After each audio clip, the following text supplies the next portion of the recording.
নমস্কার সুপ্রিয় দর্শক মণ্ডলী, এই মুহূর্তে আমি একটু অফিসিয়াল কাজে নিজের ব্যক্তিগত দরকারে হরিনেমিতে এসেছিলাম। হরিনেমিতে আমার এর আগেও যাতায়াত ছিল, কারণ এখানে আমার একটা ব্যবসায়িক কারণে আমি তখন যাতায়াত করতাম। আপনার নাম কি? প্রদীপ দাস।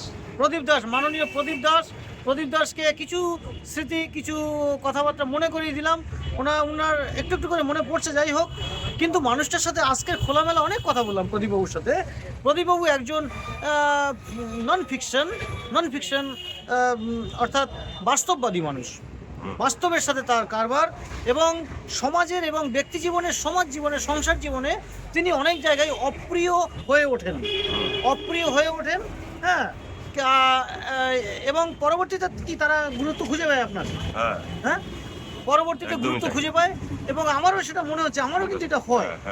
তো খুব ভালো লাগলো যে প্রদীপবাবুর সাথে কথাবার্তা বলে। আপনার কিছু বলার আছে আপনার নিজের জীবন সম্পর্কে বা আমার সম্পর্কে? না, আপনি তো আমাদের বলে দিলেন। অস্তিত্ব কি থাকবে সমাজে, না থাকবে না? অবশ্যই থাকবে, আমাদের কেন অস্তিত্ব? থাকবে না? হ্যাঁ, অবশ্যই হ্যাঁ, থাকবে। আচ্ছা, আমি শুনুন প্রদীপবাবু, আমি কিছুদিন আগে একটা কবিতা লিখেছিলাম। কবিতার প্রথম দু লাইন ছিল, এসো এসো মোরা সবে ভাই ভাই, দল বেঁধে চুরি করে খাই।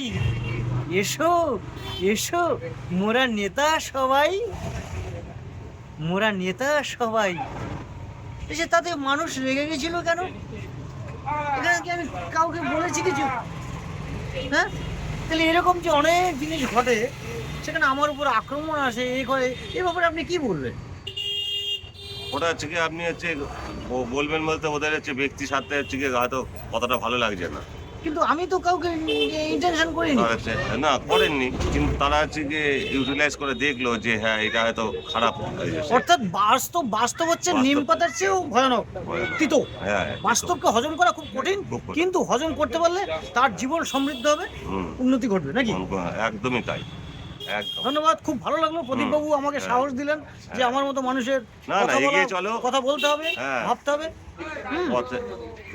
পথে হচ্ছে কি অনেক বিপদ আপদ আসবে, সেই বিপদ সরিয়ে গিয়ে একদম পুরো তোমার লক্ষ্যে পৌঁছো। হ্যাঁ, খুব ভালো থাকবেন।